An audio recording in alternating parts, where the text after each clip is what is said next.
book correspond to names from North Africa, from Maghreb, because almost the totality of names from Gibraltar correspond to names from Morocco, and a very large part of names from Malta, they came from Libya, Tunisia, or Gibraltar. So this is why it's mainly a dictionary of Jewish surnames from 4 countries of North Africa, from the Maghreb, Morocco, Algeria, Tunisia, and Libya. And the dictionary covers about more than 10,000 different spellings in Latin characters, and about 2,000 entries which correspond to different root names. My presentation will correspond to 3 topics. The largest one will be methodological principles of the research of etymology of names of Jews from North Africa.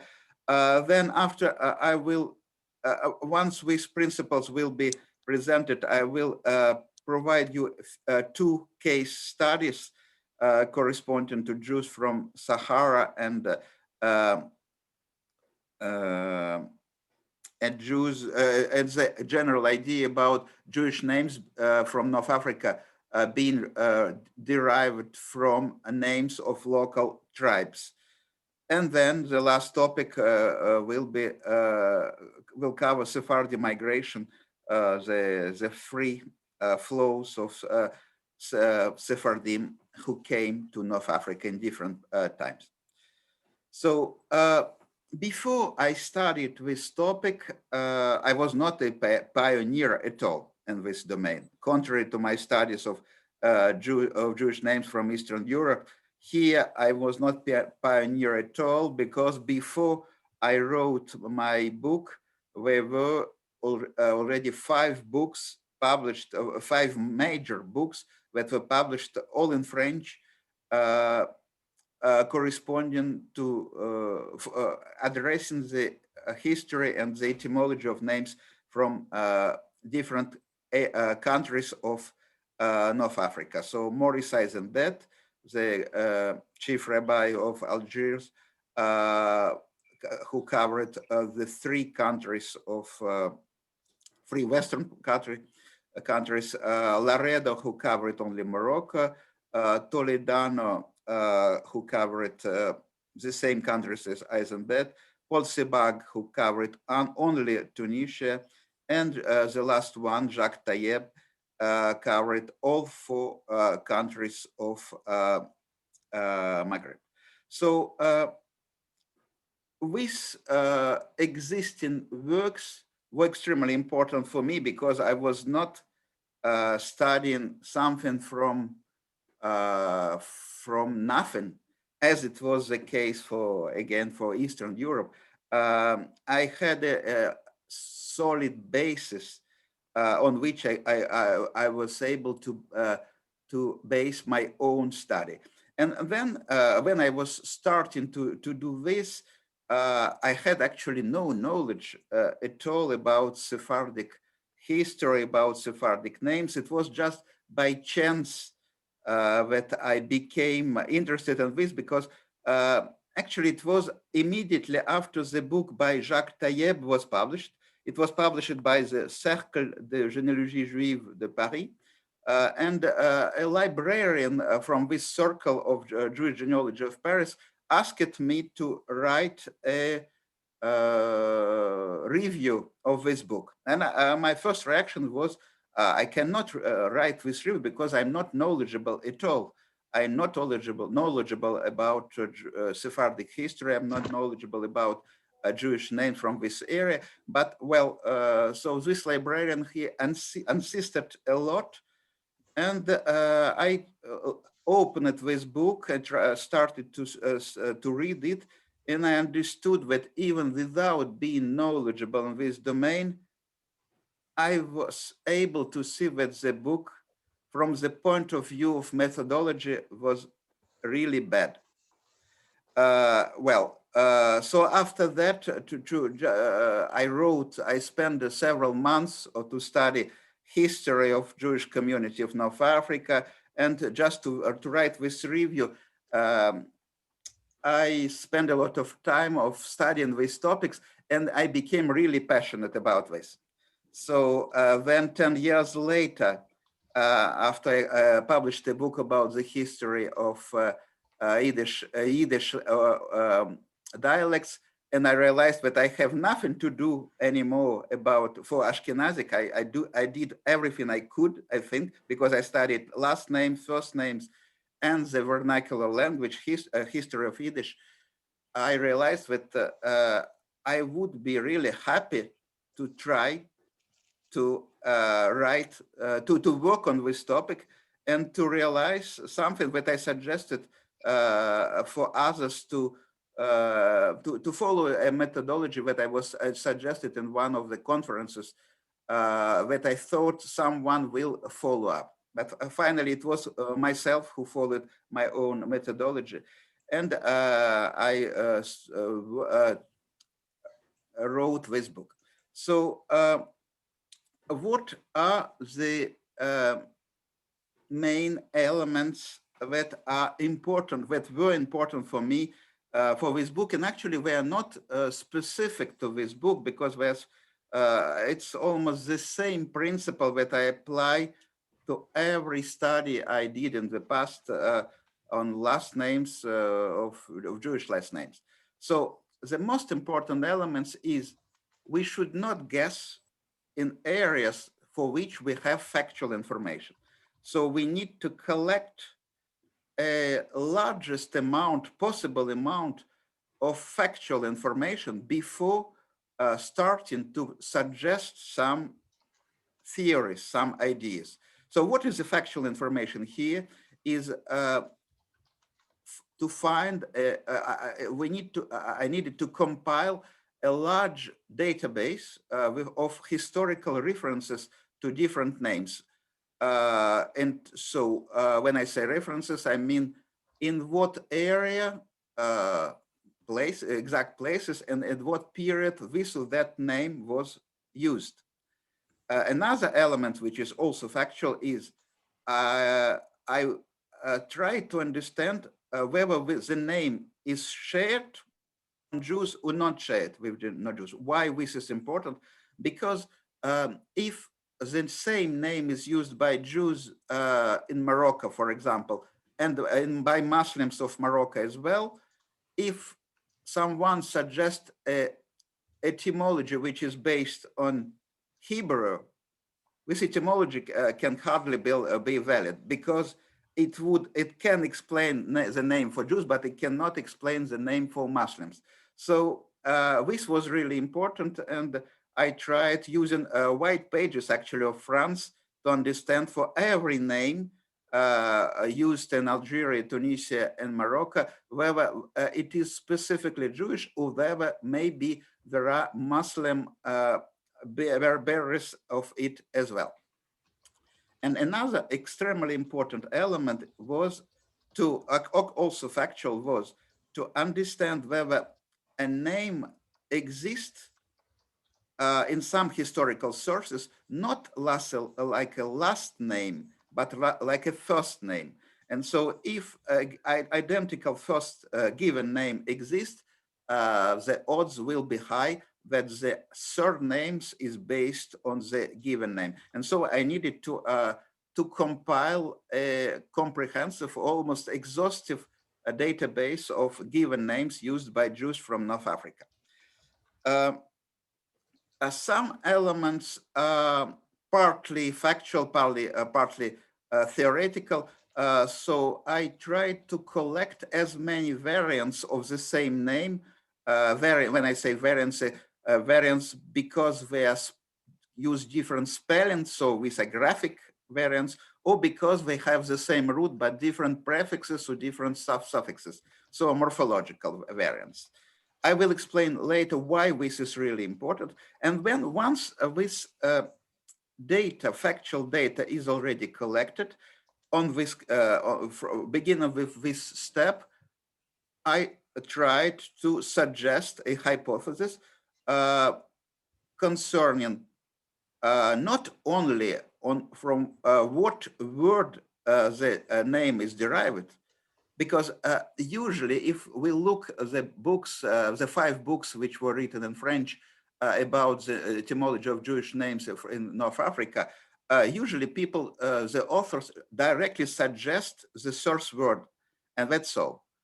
But to say whether this source word, if I use a scholarly term, would be etymon, if it is plausible or not, to understand this, uh, we need to try to answer some additional questions. For example, if this word is one word is suggested to be a source word for a name, we need also to explain why this word could be taken as basis for to assigning this word. So we need to answer to the question why it was assigned. And if there are many names which I explained in the way that we cannot explain why such an unusual word, strange word, could be assigned to Jewish family, assigned to adopted. And if we cannot provide a plausible answer why this word could be taken as the basis, the etymology is not really plausible. And then there is also another element which is extremely important, with if a word is suggested to be a source for a surname, and if this word is different from the surname, we need to explain this difference. And very often, if the 5 authors in question, if there is a difference where we don't really care to explain why this difference is present. And I tried to explain every time this difference. And also I made a statistical analysis of names types, languages used, suffixes used, etc., to see whether this or that pattern was common in this area. And if the pattern was common, the more common was the pattern, the bigger are the chances for the suggested etymology to be correct. So just one example where we will not look in this example in detail. It's entry Malka. And so every entry in my dictionary looks in this way. So there is a series of historical references in different sources. There are countries, areas where the name was present in the 20th century, then the historical sources with different spellings that were found. When I tried to identify whether the name was monogenetic or polygenetic, and if it was a monogenetic, from what country or from what area in this region it appeared for the first time. And then if there was just one etymology, it was suggested, but if there was several of them, for example, here, the most plausible etymology is that the name was not created in North Africa, but it was a migrated name. It was created already in Spain, and from Spain in the form Melka, or the patronymic, Arabic patronymic form Aven Melka, it came to North Africa. But maybe for some branches, it could be created locally from the female given name. In the book, I also suggested the third etymology, but after the book was published, I changed my opinion. I think with the third etymology, I would not retain it anymore. It is the etymology which is suggested by my friend Jeff Malko every time he speaks about his name, from male personal name of Malka, from Aramaic meaning king. I think this etymology is really speculative, because there is no evidence that this given name was ever used by Jews in Maghreb or in Spain or Portugal. And so this theory is much less plausible than the first two suggested above. Okay, so why the identification of a series of variants of names is so important? First reason is that the etymology of, if we know the meaning of one variant, and we identify with different other names and no more with just variants of the same name, of course, the etymology becomes immediately clear for all other variants. So if you see an example here, this is this group of names from North Africa, Haik, Aik, Lehaik, like, etc., etc. And on this group, one name is immediately identified. Its meaning can be very easily identified because for every person knowing Arabic, the El Haik is quite understandable. It's outer garment with the first element being the definite article of Arabic and Haik being the garment. But in this list, for example, in the book by Eisenberg, he suggests a very special etymology for this name, Laheg. But when I looked into the documents of Algerian civil records, I have seen how the person bearing this name signs the document. And here is his signature. Actually, his signature implies immediately that his name was not Laheg, but it's just a variant spelling in French of the same name, El Haik. Another reason why identification of a series of variants can be so important is it is because we can reconstruct often sometimes we can reconstruct taking into account all variants which are known to us, the original form. And I will provide you just one example. Here it's a name from Algeria. And in the Latin characters, there are many variants: Gnidzas, Genidzas, Ganizat, Genizat, and in the Hebrew signatures, this is the spelling used by the person having this name. So if we look with variants, and we see that there are some variants which ends in Z, and other which end in T, from this we can immediately understand actually that the last consonant correspond to Arabic consonant ta, because it was specifically this consonant whose pronunciation in some parts of Algeria was T, and other parts of Algeria was Z. And so just having these two variants, we can recognize that in the original Arabic form, the last character is Arabic letter ta. Then if we look in the internal z and z, again, and if we study, and unfortunately we have detailed studies of Judeo-Arabic vernacular languages, which were written for Algeria, for linguists with the name Cohen, for Tunisia, another Cohen, and for Morocco by Levy. So the three authors of the best books for Judeo-Arabic languages on these three countries were two Kohanim and one Levite. They wrote excellent books. And so thanks to these books, we know that in Algeria, there were some areas where the Arabic letter jim was pronounced z, and another areas in which it was pronounced z. So we can be sure about this consonant being Arabic jim. Then what is the first letter, g? From where it can come? There are only two possibilities. If we have it in Latin characters, and there is no g in Arabic, so it can be either kaf, which was pronounced like g in some dialects, or it can be hein, which also is written as g in Latin characters.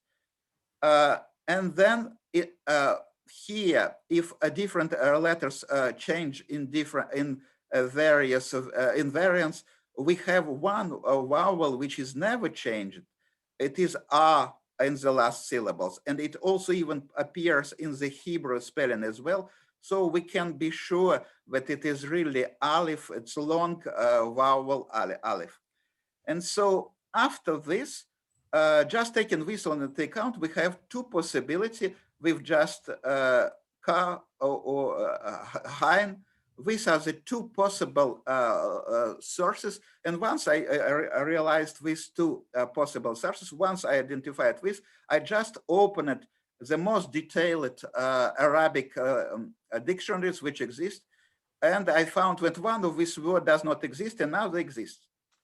So with Gain, it exists, and it means flower buds.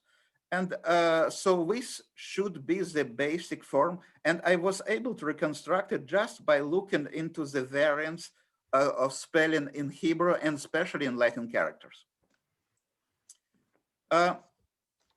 Another example, there is a name, Zohar.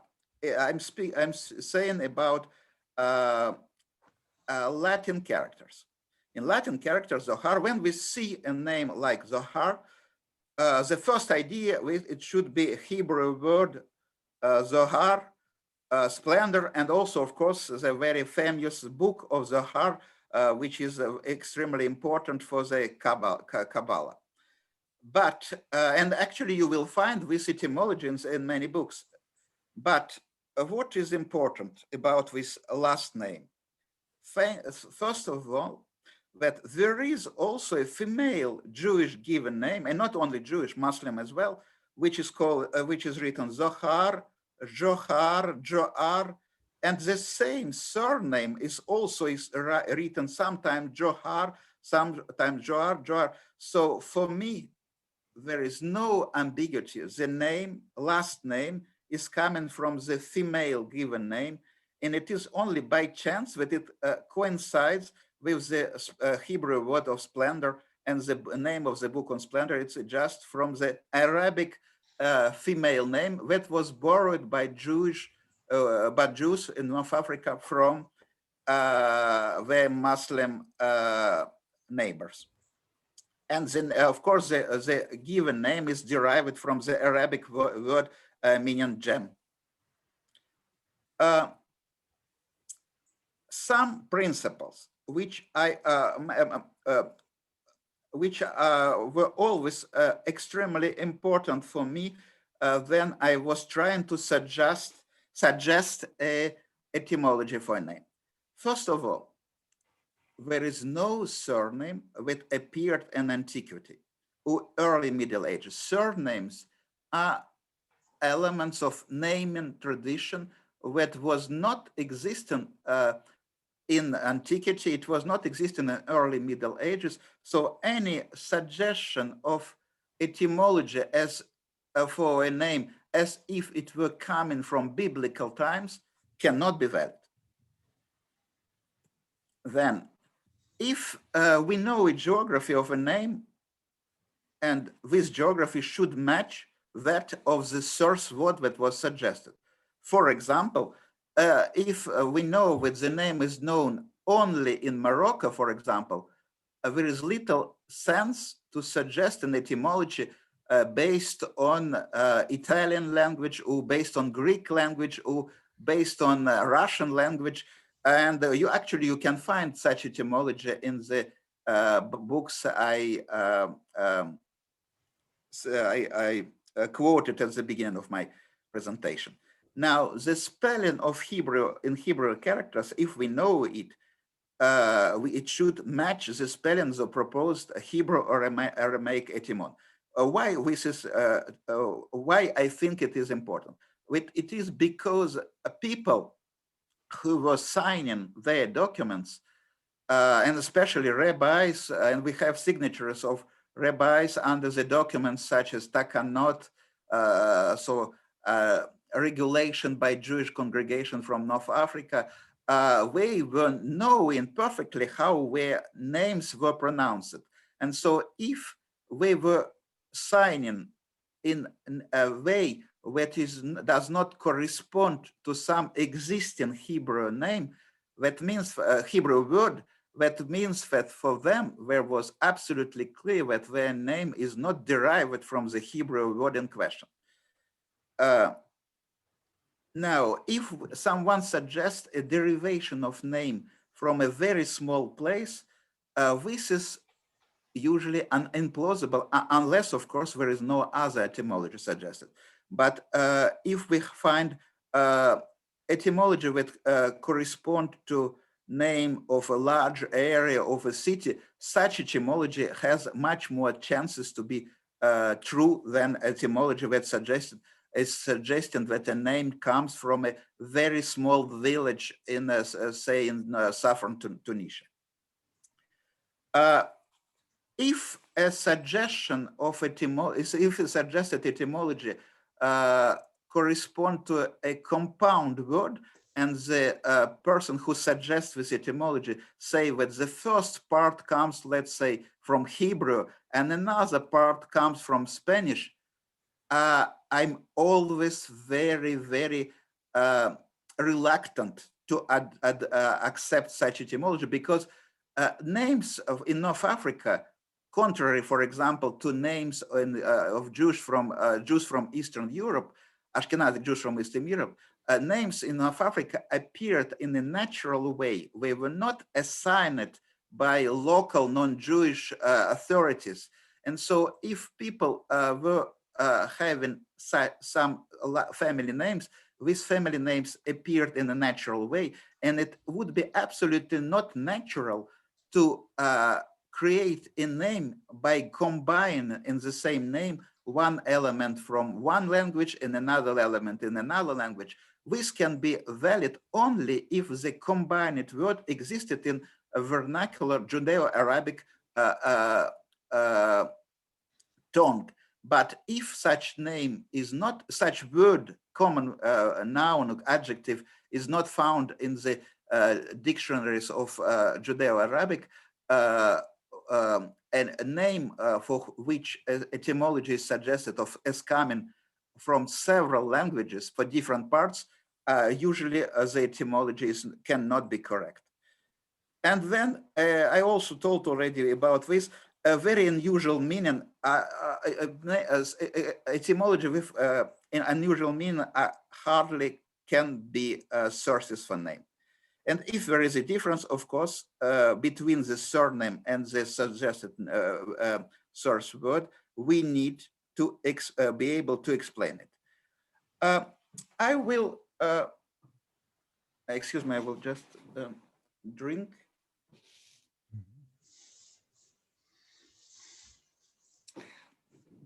We will consider two case studies. First of them correspond to a very general idea that was suggested in the book by Maurice Eisenbeth, Les Juifs de l'Afrique du Nord. The author suggested in this book, already in the introduction, that hundreds of names are derived from the names of Berber or Arabic tribes. And so this is, he suggested this in the introduction, and actually in the dictionary portion, hundreds of names are really explained as being derived from Berber or Arabic tribes. For Maurice Eisenbeth, he was not he did not adhere to a theory of Judeo-Berber. So for him, this derivation was not meaning that Jews bearing these names that they were of descending from Berbers or Arabs who at some moment got converted to Judaism. No, he was saying that just these names are derived from names of Berber and Arabic tribes. It is just because Jews who received these names, they were living with Berbers or Arabic tribes. So for him, it was this explanation was kind of geographic explanation. But why I think this idea cannot be correct? I just took a sample of name starting with A. And this is a sample. It's not a total, it's not a complete sample, but just to illustrate the approach I'm suggesting, I just took a list of names starting with A, for which Eisenbet, and actually not only Eisenbet, because we can see similar explanation in some other studies by Toledano, by Laredo as well. With all these names, he explained it from names of different Arabic or Berber tribes. For example, Abdun from the tribe of Ulad Abdum in Morocco, Aben Sur from the tribe Sur in the eastern Algeria, Afergan from Beni Fergan tribe east to Algeria, etc., etc. So names like Adi, Ayash, Aidan, Alush, etc. So first thing, I studied the geography of all these names, and I put here the area where these names were used by Jews. So everywhere where I put in red the country, there is a mismatch between the suggested area where the tribe of these names lived and the area where the Jewish name existed. For example, Afergan was suggested to come from a tribe, Beni Fergan, located east to Algiers, but actually the name is restricted to Morocco.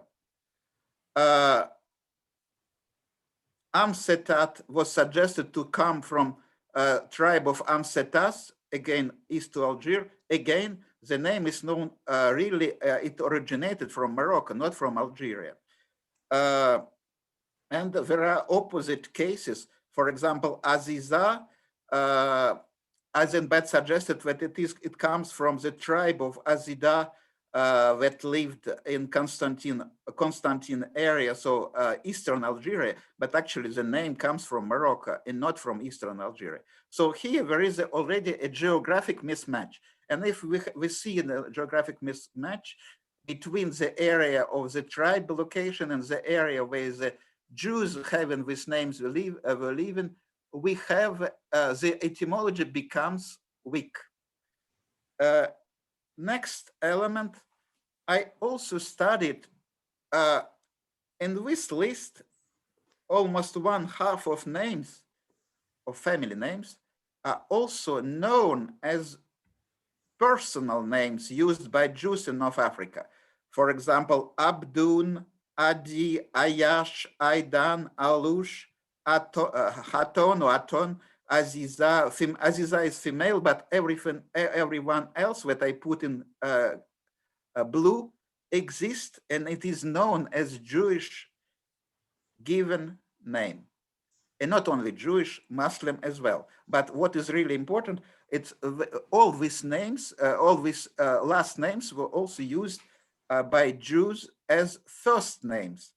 And if in principle, nothing precludes for a last name to be based from a name of a tribe, first name cannot come from a name of the tribe. The first name were never based on geographic areas. If a Jew is using a first name, it's certainly not because he is living in the area where Muslims or Muslims from the tribe, corresponding tribe, are living. So the explanation is surely different.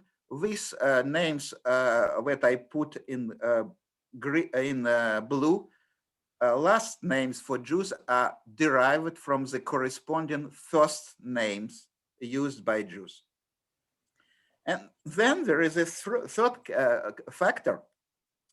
Many names in this list, they have a very clear meaning in Arabic.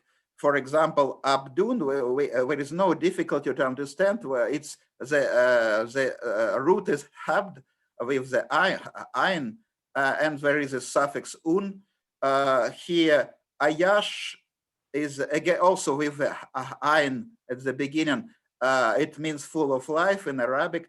Al-Sheikh means the elder.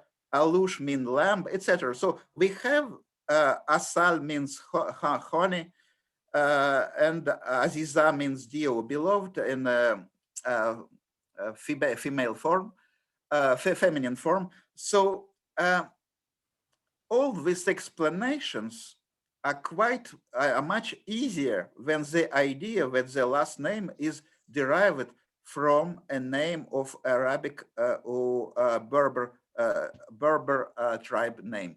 And so if we are facing a very general scholarly principle for any scientific research. If there are two competing theories, the theory which is the simplest one is the best one.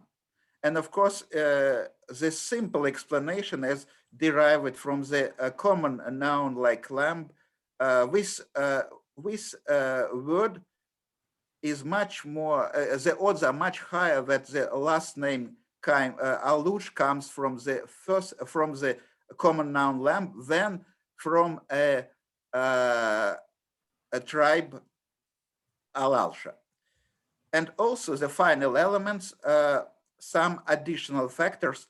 Abensur has little chance to be derived from the tribe of Sur and Constantine area because this name is also known in Spain, so very far from Constantine area. Then the name Amush, the person in having these names, I looked the signature of the document. This person signs Nachmush. So it has nothing to do with the tribe of Amush because it's a totally different name with an at the beginning. And Al-Sheikh is really meaning the elder, but the tribe name Ait Sheikh is different. So from all this point of view, you see, none of this etymology suggested can be retained. It actually there is a much more easy explanation, much more simple explanation that, of course, should be more reliable. And so this the explanation I suggested in my book. Another case study is correspond to Jews in Sahara. There are, in the 20th century, there were Jewish communities in Gardaya. Gardaya is very deeply in the Sahara desert, about 600 kilometers from Algiers. Laguat, about 400 kilometers from Algiers, Tugurt. So this was the three most remote locality where Jewish community existed. And there are a lot of speculation about from where Jews came to this locality, and especially with theories of these ideas concern the community of Gardaya. So the one of the theories says in the Middle Ages we have some references to the existence of Jewish community in the Tuat area in southern Algeria, and the community was we know that Jews played an active role in trans-Saharan trade, and we know that the community that existed here was destroyed circa 1489. So this is the factual information we know from different historical sources. And trans-Saharan trade existed during the first half of the second millennium. And you see here it was not just Jewish, of course, but Jews really played an active role in this trade. And it covered area between Cairo 1, Tunis, Tlemcen near Oran was very important center. Sijil Massa was an old capital of Morocco, was also a very important center. And here, Tuat was also on this routes of trans-Saharan trade. So this is the factual information we know from historical references, non-Jewish. What we know from Jewish references, we have a response of different members of the Duran family who were chief rabbis in Algiers. And when questions are addressed to different members of Duran family, these questions are signed by some rabbis from this period. And so from 16th century, we know that in Tugurt, for example, lived a rabbi with the name Ada. Also in Tugurt, there was another rabbi with the name Abi Sedid. In Mzab area, so near Gardaya, we find a rabbi who signs like that, so it corresponds to name Mesalati. And actually, these names found in Tugurt Ada was not restricted to Tugurt. There were also bearers of his name in the city of Bougie, whose current Arabic name is Béjaïa. So what is curious in here? We see that this axis, Biskra, Tugurt, Gardaya, it corresponds really to the same direction which that was valid for trans-Saharan trade. So this is really important element. So it's quite logical that some of Jewish settlers who appeared in this area, they came to this area because of the existence of trans-Saharan trade. And for example, if I take the example of the oldest names which is known for Gardaya area, the name Mesalati, the name itself testify about its provenance, because Mesalati in Arabic means someone from Mesalata. And Mesalata, it is a town here in Libya. So that means that people from area of Tripoli came to here. And so you see, it corresponds exactly to the direction of trans-Saharan migration. Why Gardaya is so intriguing? Not only because it's 600 kilometers south of Algeria, it is also because in 1931, there were more than 1,000 Jews. Jews represented 10% of the total population of local population. And so, as I said, some theories suggest that Jews appeared here when the local community in Tuat was destroyed. And so some Jews from this area are said to come to Gardaya. So I tried to explore this theory to see whether we can learn anything about this idea that the destroyed community of Tuat, could it really provide migrants to Gardaya? So to what migration, from what area people, Jews who lived in Gardaya at the beginning of 20th century, from what areas they could come? And what I had in my disposal, I had the list of names of this person. Actually, this community was really isolated in many senses from other community, and this is why for 1,300 Jews, they were not using hundreds of names. These 10 names were covering maybe 90% of all local Jews.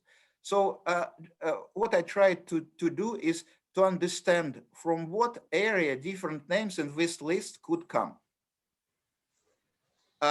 So one of this name of these 10 names is the name which is known in this area already since the Middle Ages. Meslati, it came from Libya, as its name the name itself implies. Now, when I look to different historical sources that speak about, that exist about Gardaya area, actually in them we can learn that it was at the end of the 19th century or even beginning of the 20th century that families Atia, Elbaz, Elahiani came from Morocco. So for this, there is no need to make guesses. We just can find information, factual information that people with these names, two of them, this family came as rabbis from Morocco. Then when we analyze other names, for example, Partouche, it is not also Partouche, Shekrun, Seban, and Zenu, that they are not names which are limited to this area. We find them also in Morocco, and the oldest references are, again is Morocco, from Morocco. So globally speaking, nothing suggests that this community was that its roots were totally special and totally different from the roots of other Jews from North Africa. Basically, this community was created by Moroccan Jews with some additional people, so as Meslati, who came from Libya. And also, we have also another information. I read there is an article concerning the ethnographic study of local habits, and the author compared it to different habits of Jews from other areas of North Africa and concluded that they are very close to the habits of Moroccan Jews. Like that, we have a convergence of ethnographic information and the results of onomastic analysis. And so a last topic concerning Sephardi migrations to North Africa. So there were three main flows. First of them corresponded to 1391. Then after the massacres that started in Seville and that took place especially important in northeastern part of local Spain, of today's Spain, that is in the kingdom of Aragon. After that massacres, we know from Jewish sources that a number of families came to Algeria. We know this for sure for the family Duran, of course, because this is a rabbinical family whose members, 7 generations were chief rabbis of the city of Alger.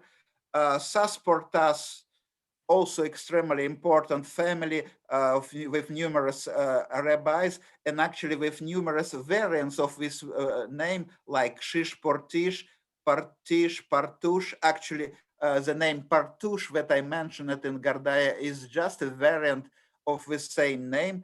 And so both these families, we know this from Jewish sources, they came from the island of Majorca. From Valencia, which was also part of the crown of Kingdom of Aragon, came the family Barshashet. Anakwa, Bakri, Ben Astruk, Ben Susan, Cohen Solal, Kreskes, Efrati, Gabai, Stora, the original form was Satora. All these names, for them, we have references of Jews with these names coming at the end of the 14th century from Iberia, from the territory of modern Spain. We don't have such information for example, name Catorza, but when I looked the references of this name in different countries, I have an impression that the name is really was not present in Morocco before being able to appear in Algeria, and a name which is known first in Algeria before starting to be known in Morocco. Usually, these names correspond to this oldest flow that is end of the 14th century. The second and the largest flow correspond to the expulsion at the end of the 15th century and after 1492. How can we be sure what were the families that came from Spain?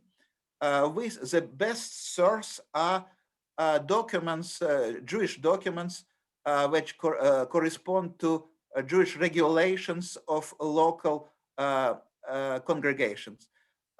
Especially I think the best source is the book of Rabbi Toledano that was published 100 years ago. I'm not speaking about Joseph Toledano, the Israeli journalist, but the rabbinical historian Toledano, who wrote his book and included in his History of Jews of Morocco numerous documents, including the Takanot of community of Fez. And at that time, as the local community, Toshavim, and the community Begorashim from of newcomers from Spain, they were separate.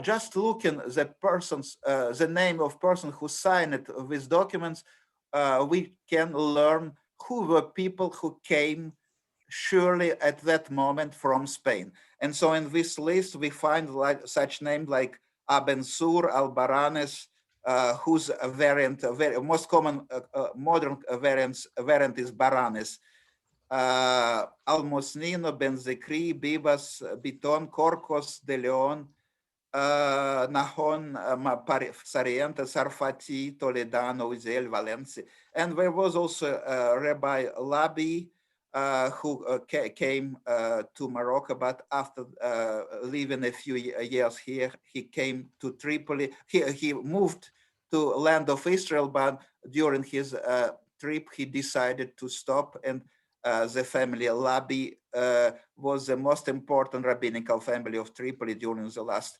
centuries. So this was the second flow. And the third and the last one, the flow of Sephardic migration, correspond to the 17th and 18th century.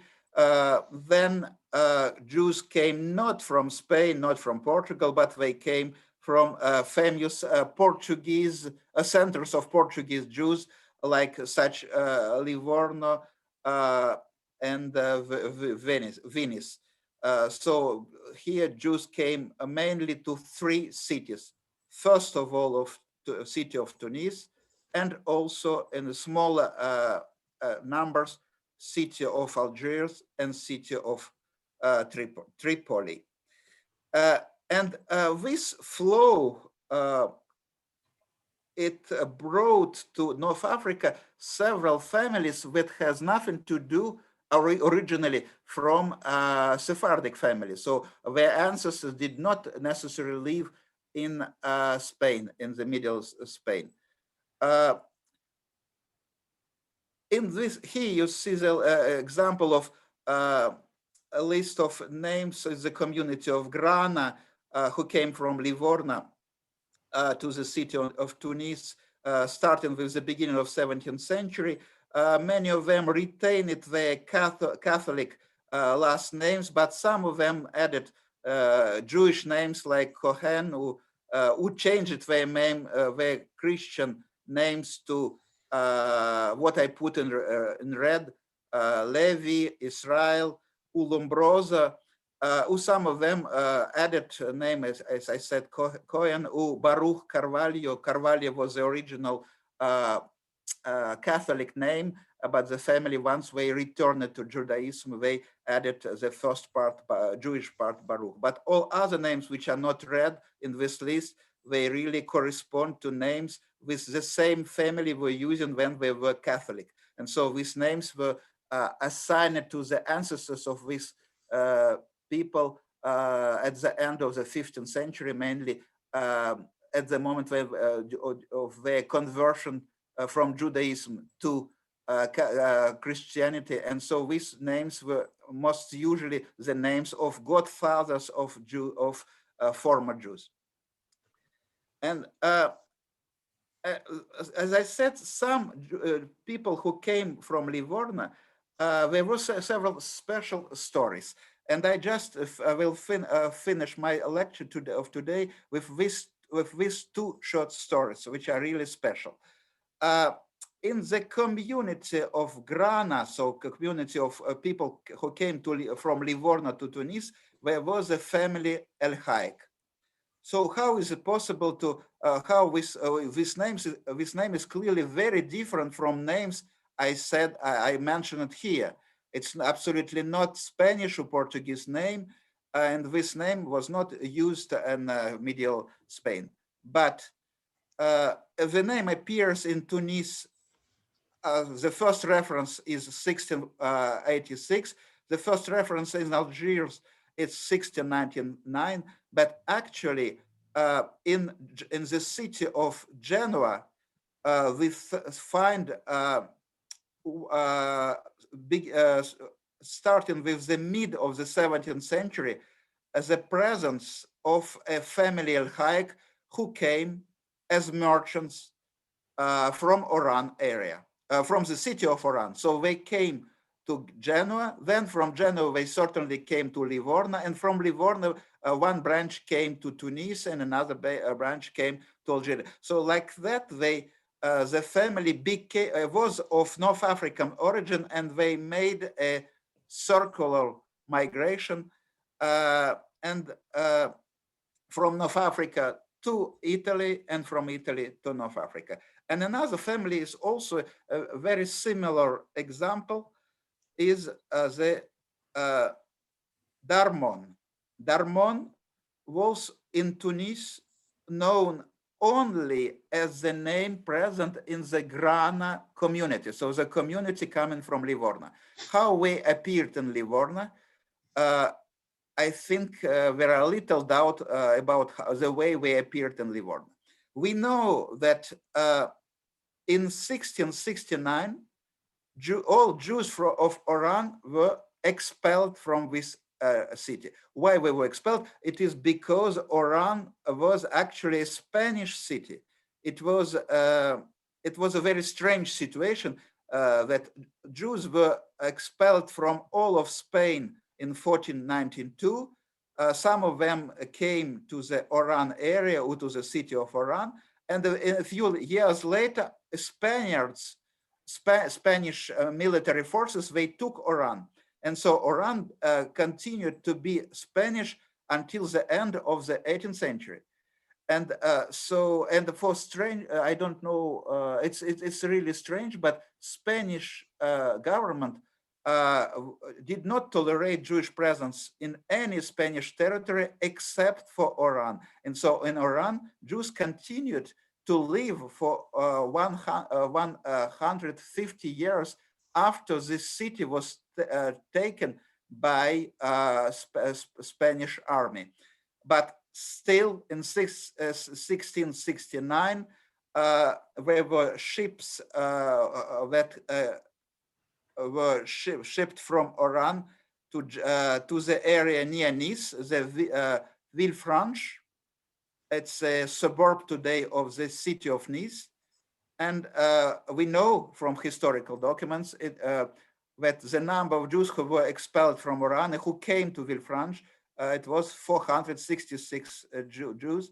And I think the odds are very high that Darmon were among this group. Why I'm saying this? I don't have any, we don't have the list of these 466 Jews. But in the 20th century, the name Darmon was present in the community of Grana of Tunis, so from Livorno, and the largest, the area where the largest number of Jews called Darmon lived was this area. So for this, especially Tlemcen and all the area around Oran. And so for me, this geography implies that at least one branch of this family, so a majority of Darmon, they remained here, not in Oran itself, but in area that were not taken by Spaniards. So in Tlemcen, for example, and its surrounding, but at least one or several branches, they certainly came from Oran in 1669 to Villefranche. We know that very few families remain in Villefranche, in the city of Nice. They usually came to Genoa, to Livorno, and then some of them from Livorno came to Tunis. So in total, here, this is my last slide. If we summarize the contribution of Sephardic Jews to the names of North African Jews, in Morocco, about 1/3 names, I was able to identify them as coming from Spain. This does not mean that the remaining 70% necessarily were created locally, but for about 1/3, I'm sure that they originated in Spain. For Algeria, the percentage of Jewish name that came from Spain is much smaller. It's about just 5%, but much more came not directly from Spain, but rather from Italy and through Livorno, and 3% from Ottoman Empire. In Tunisia, there were no direct migration from Spain or Portugal to Tunisia. All Sephardic families, people having Sephardic names, they came from either Italy or from Ottoman Empire.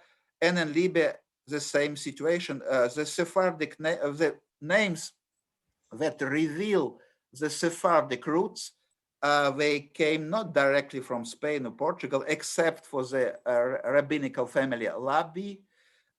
They came from Italy or from Ottoman Empire. Thank you for your attention. So if you have questions, I would be happy to answer them. Thank you. That's absolutely fascinating. Can I ask a question? Because there was something that slightly confused me. You were talking about geographical mismatch on the basis that surnames should be associated with an area. And then you were giving the example of Masalati that came from somewhere else.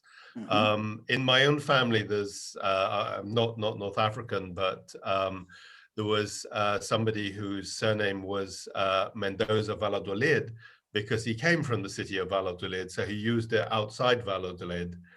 You know, to use it in his home city would be ridiculous. So could you clarify when you're talking about that? Yeah, of course, names which are derived from place names, they were not taken in the place in area, place in question. So if someone is called Mesalati, we can be sure that the name was not taken in the town, in the city of Mesalata. It was just a nickname for someone coming from Mesalata. Now, in the Middle Ages, and even until the 20th centuries, the smaller is the distance between the area. So if I take this example of Mesalati. So here, we have the name here, and the city is, the town of Mesalata is in Libya.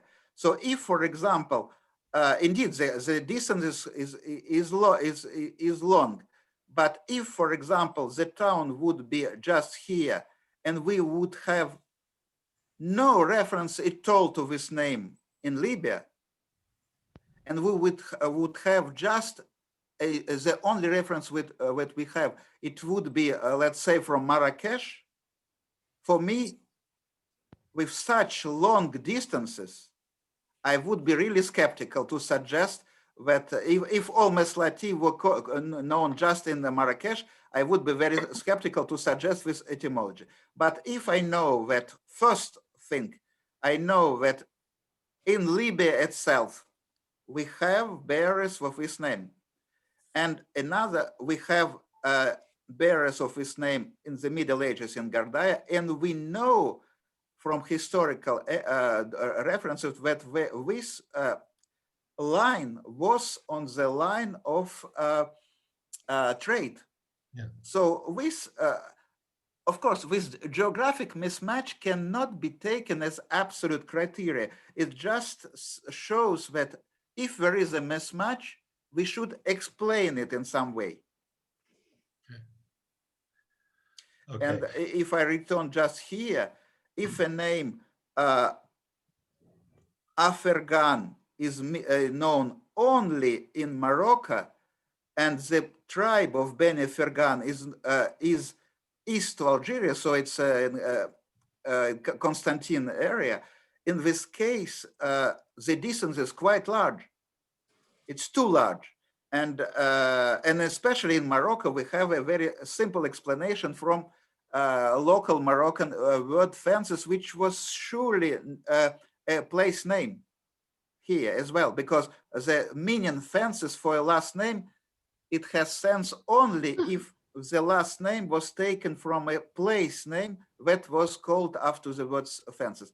So all these criteria, they are not mathematical criteria, they are not absolute criteria, they are just showing the preference we should give to one or another competing theory. And so the smaller is the distance between the place suggested and the area we know the name, the bigger are the chances that the etymology is correct. Yeah. Thank you. There's a question about Berber names. When did Berbers, Toshavim, start using surnames, and what did they do before they used surnames? About Toshavim in what country? Morocco, Tunisia, for example? Berbers. Berber.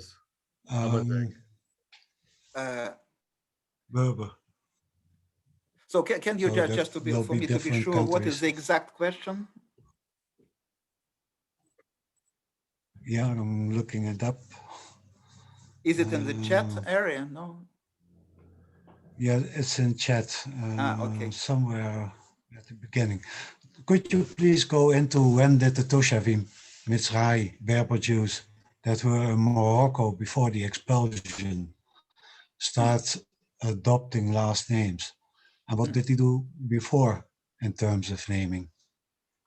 Yeah, actually, and when I compared names of leaders of Toshavim in the 15th century to names of leaders of the Megarashim in the Fez, in the city of Fez, what was clear for me that for people who came from Spain in 1492, all of them had a family name, without exception.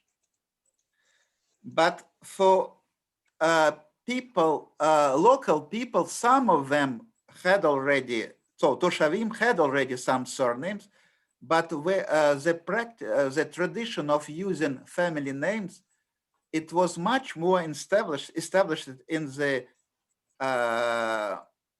Iberian Peninsula than in North Africa.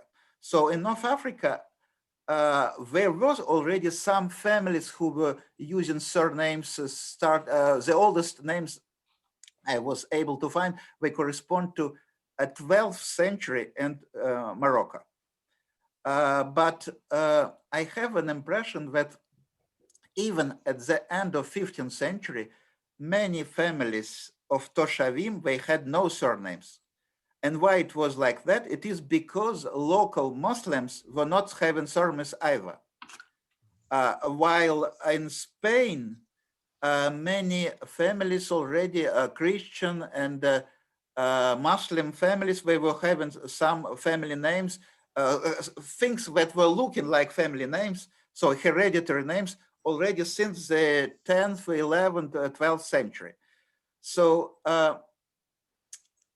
many Toshavim, before the Megarashim came to Morocco, for example, they were using the traditional methods of naming. So first name, Ben, someone, and if they were of priestly origin or if they were of Levite origin, then they were adding Ha-Levi or Ha-Kohen, and only some of them have surnames.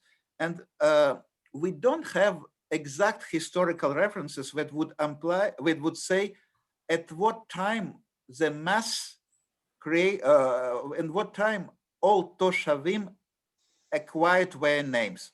But from by comparing different sources, I have an impression that it was definitely done before 19th century, except for Saharan area.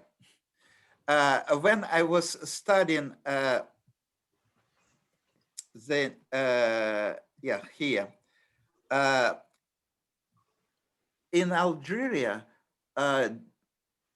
all people had to acquire a last name. All citizens, French citizens, were to acquire a last name. And so then main part of Algeria was already considered a part of French of France. At that moment, La Gouat and Gardaï were not still annexed by France. And so when the annexation took really place, Jews who were living there, they, as they were becoming French citizens, they were to acquire mandatory last names. And so in La Gouat, so 400 kilometers from south to Algiers, in the French civil documents of from 1930s, we can find the new names that were taken by these Jews who were living there. And we can see that at the end of at the end of 19th century, we were not using last names. We were just called by their first name, the name of their first name of their father, and when they needed to acquire a last name, usually they took patronymics that became their last name. But this is really exceptional, absolutely exceptional, because for a large majority of all Jews who were living on the coastal part of Algeria, Jews who lived in Tunisia, and all Jews who were living in Morocco, I have an impression that in 18th century, or maybe even in 17th century, all Toshavim also had already surnames. Thank you. There's another question about Iraq, Iran. Is there any evidence that surnames from Iraq, Iran turned up in North Africa? No, definitely no. And the explanation is very simple. Even if there were migrants from Iraq and Iran to this part of North Africa, these migrants could hardly bring last names, because in Iraq and Iran, majority of Jews acquired names in 20th century. Iranian Jews mainly were acquired names in 20th century. Jews from Iraq mainly acquired last names in the 20th century. So if there were migrants from these areas before to North Africa, there were little chance that these migrants could bring last names. Another question is, are there other migrations of North African Jews to Europe, except the ones you mentioned from Oran to Villefranche and from Algeria to Livorno? migration from North Africa to Western Europe, correct? Yes, those there are. Yeah, yeah. Yes. So the main areas of migration. So if I return here, excuse me, I will come just where no, okay. So in addition, so the mass migration from North Africa, I think maybe the most important migration from North Africa to Western Europe took place after the Arabic conquest of Spain, because but for this we have no historical references. We cannot judge by surnames either. So surely when Muslims conquered Spain, some Jews, so we are coming to the question, what are the origin of Sephardic Jews? So Yes. how we came to Spain? And if we can, we were not autochthonous Jews, we were not local Spaniards who became converted to Judaism. So only for a small part of them, we can know their roots, because for Jews from a kingdom of Aragon, for one part of them, we know almost for sure, I think, even or no, really for sure, that some of them came from southern France, because they bear names that indicate that correspond to names of families that were expelled from Languedoc, so southern France, in 1306. And they were expelled from Narbonne, from Montpellier. And we have actually names of Jews who lived in Narbonne and Montpellier at this period before 1306. And if we compare these names to names in the kingdom of Aragon during the next century, we can see it is really evident that in northern Spain, many families came from southern France. But from where Jews came to all other areas of Spain and of Portugal, we don't know. And of course, the chances are high that they came after the Arabic conquest. And if they came after the Muslim conquest, they should come from North Africa or through North Africa. And all other migration are, so these are the oldest ones. Then there was a 1669, the expulsion from Oran to Villefranche. And then starting with 17th century, you remember my example of El Haik.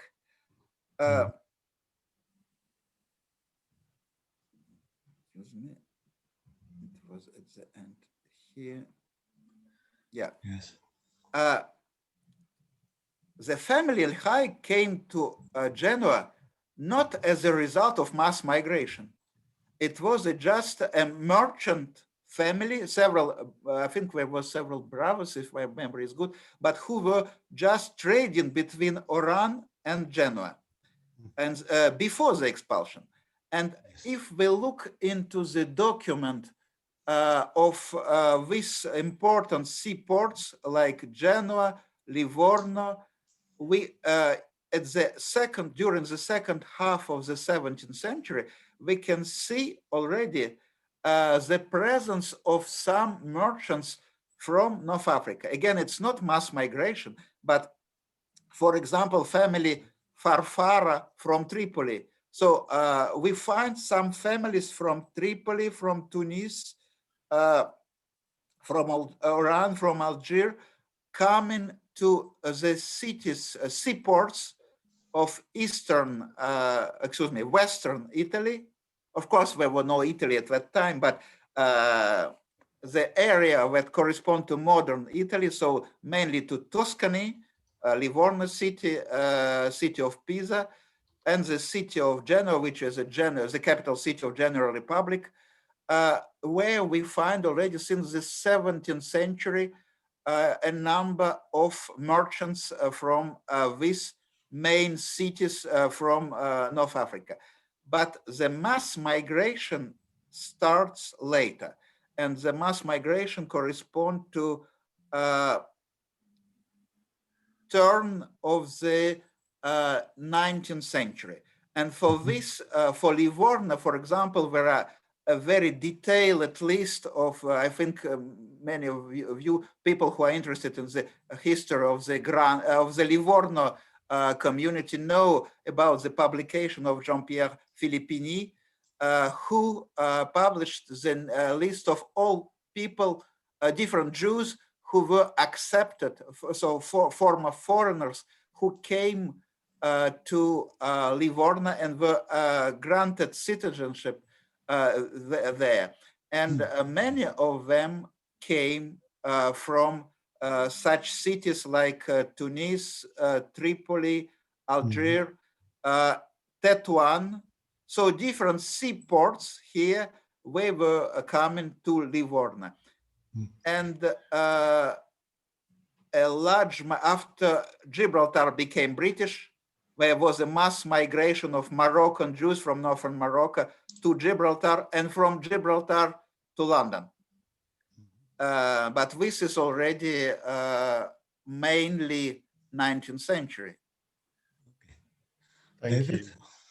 Can I just remind everyone that Alexander's books are available from Avotaynu in the United States, and also just to ask whether your next book is going to be on the Eastern Sephardim. I'm afraid that's not so well covered. I have Baruch Pinto's book on Turkey, which is less than brilliant. I don't know, perhaps if the Ottoman and Romaniot Jews are on the horizon. Yeah, I'm currently working on, since already 1.5 years, on Ottoman Empire. And indeed, for this area, there is one small book by Matilde Tager about Bulgarian Jews, which is very good. Yes. And there is a book by Baruch Pinto, which is less good. Which is unfortunately, I think, maybe the worst book ever written in the domain. No, it's not. It's the second to last. For me, the worst was written by Guggenheimer. It's a book which is not about Sephardic or about Ashkenazic, just a book about, generally speaking, all Jews of the world. And this is a horrible book, 1992. It is present in the many libraries. It was translated from English to German, but it was all the rules of scholarly search were totally violated. And so almost the number of etymologies suggested which are correct is really tiny. And unfortunately for Pinto, it is the same case. It's a number of etymologies suggested which are correct is very small. It's really incomparable to the quality of the book of my favorite book, which is Paul Sebag for Tunisia. And also I like very much, if I don't agree with many elements he says about etymology, but it's not the same level. So the book by Loreda about Morocco, and even, of course, a book by Joseph Toledano, even it is written not as a scholarly book, it's written as in a very journalistic style. But I think these three books in the middle were still good enough. It's and this is why for me it was a very good starting point to work with North Africa. Unfortunately for Ottoman Empire, no, the situation is much worse, but well, yes, I hope to advance. in normal times, I can consult Laredo and Toledano in the British Library, but obviously not at the moment. Can I just, I forgot to welcome everybody on Facebook, and we're very grateful for you to be here, and a special welcome to Rabbi Morris. Ton, perhaps we should start to wind up. We've already gone on for an hour and a half. Yeah. Thank you, Alexander, for a great talk. My head is all busy from the new information I received. And it's an area where my knowledge is not as good as it should be. It turns out the Sephardic world is very big and very diverse. And we will have many more talks about Sephardic history and genealogy. If Alexander can stop his screen sharing, and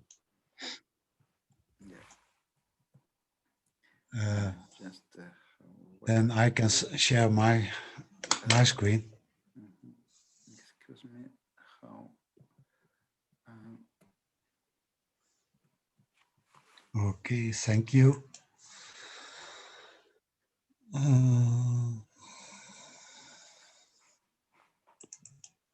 Yes, start.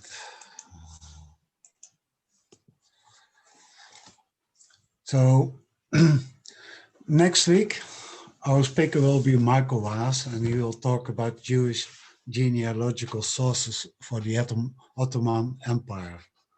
Michael has been with us early on in our series, and I'm sure that this one will be as informative as his first one.